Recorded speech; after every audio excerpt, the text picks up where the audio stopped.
Hello, আজকে আপনাদেরকে দারুণ ভিডিও দেখাবো আমি। এতক্ষণে এটা জানি যে আপনারা সবাই এই ভিডিওটা দেখে নিয়েছেন। তবে হ্যাঁ, এই ভিডিওটা শুধুমাত্র আমি তাদেরকেই দেখাতে চাই যারা চোখ থাকতে অন্ধ আর যারা চায় পশ্চিমবাংলায় ডবল ইঞ্জিনের সরকার চাই। এই ভিডিওটা তাদের জন্য। আর যারা বলে না আমরা যোগী শাসিত রাজ্য যাই, চান নাকি দাদা এই ভিডিওটা দেখুন, তারপর বুঝতে পারবেন। আর যদি এই ভিডিওটা দেখার পরে আপনার মনে হয় এরপরেও আপনি যোগী শাসিত রাজ্য চান, তাহলে কমেন্ট করুন, বাকিটা আমি বলে দেবো পরে, বুঝলেন? একটু দেখুন, আগে দেখে নিন। ধান কেনায় কেলেঙ্কারি এবং জমি বিক্রির ক্ষেত্রে স্ট্যাম্প দুর্নীতি নিয়ে পরপর খবর করছিলেন সেই সাংবাদিককেই রাস্তার উপর গুলিতে ঝাঁঝরা করে দিল দুষ্কৃতীরা। দিনে দুপুরে হাইওয়ের ওপর তাড়া করে খুন করা হলো তরুণ সাংবাদিককে।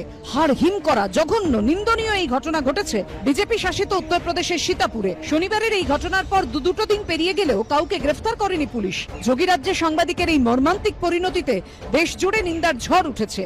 প্রশ্ন উঠছে, দুর্নীতির খবর করেই কি প্রভাবশালীদের রোষে পড়লেন উত্তরপ্রদেশের তরুণ সাংবাদিক? দুর্নীতি ফাঁস করার জন্যই কি চিরতরে পৃথিবী থেকে সরিয়ে দেওয়া হলো তাকে? কিন্তু যে সংবাদ মাধ্যমকে গণতন্ত্রের চতুর্থ স্তম্ভ বলা হয়, তার কর্মীর উপর এভাবে আক্রমণ নেমে আসবে কেন? কর্তব্য পালনের মাসুল কেন প্রাণ দিয়ে গুনতে হবে এক তরুণ সাংবাদিককে? তা কি দাদারা দেখলেন তো? আমি দেখলাম না বিজেপির কোনো নেতা এইরকম একটা ভিডিও পোস্ট করেছে,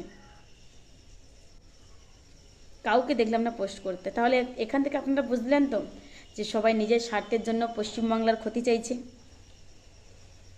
নিজের স্বার্থের জন্য আপনাদের ক্ষতি চাইছে, নিজের স্বার্থের জন্য হিন্দু মুসলমানের দাঙ্গা লাগানোর চেষ্টা করছে। আপনারা যিনি আমার ভিডিওটা দেখছেন, আমি আপনাকেই বলছি, বলুন না আপনি কি সত্যি ভালো নেই পশ্চিমবাংলা? আপনারা চান ওইরকম যোগীর মতো রাজ্যে, যে রাজ্যে একজন প্রতিবাদী সাংবাদিককে গণতন্ত্রের চতুর্থ স্থানে যাদেরকে রাখা হয়েছে, দিবাদিনে তাদেরকে শেষ করে দিচ্ছে, পৃথিবী থেকে সরিয়ে দিচ্ছে। যারা বলেন না যে আমরা পশ্চিমবাংলার যোগী শাসিত রাজ্য চাই, যোগীর মতো রাজ্য চাই, চাইবেন নাকি দাদা?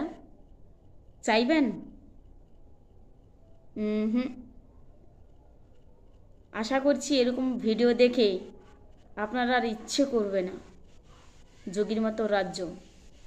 আপনি যথেষ্ট ভালো আছেন, একবার ভাবুন, ভগবান বুদ্ধি দিয়েছে, মমতা ব্যানার্জির মতো একজন মুখ্যমন্ত্রী আপনি পেয়েছেন, যথেষ্ট ভালো রয়েছেন। আপনার বাড়ির মেয়ে রাত 11টায় সুস্থ স্বাভাবিকভাবে বাড়ি ফিরছে। এমনও পর্যন্ত পশ্চিমবাংলাতে মেয়েদের স্বাধীনতা দেওয়া হয়ে গেছে যে মেয়েরা সঠিক বিচার না করে একটা পুরুষকে, বাবার বয়সী হোক বা ছোট বড় যাকে হোক, যখন তখন চড় থাপ্পড় লাগিয়ে দিচ্ছে, বুঝলেন? তবু সেই মেয়ের শাস্তি হচ্ছে না পশ্চিমবাংলাতে। যথেষ্ট ভালো আছেন, আমি এখনো বলছি, একটু ভাবুন, নিজে ভাবুন, পাশের বাড়ির যিনি ভুল রাস্তায় চলছেন তাকেও বোঝান। আপনি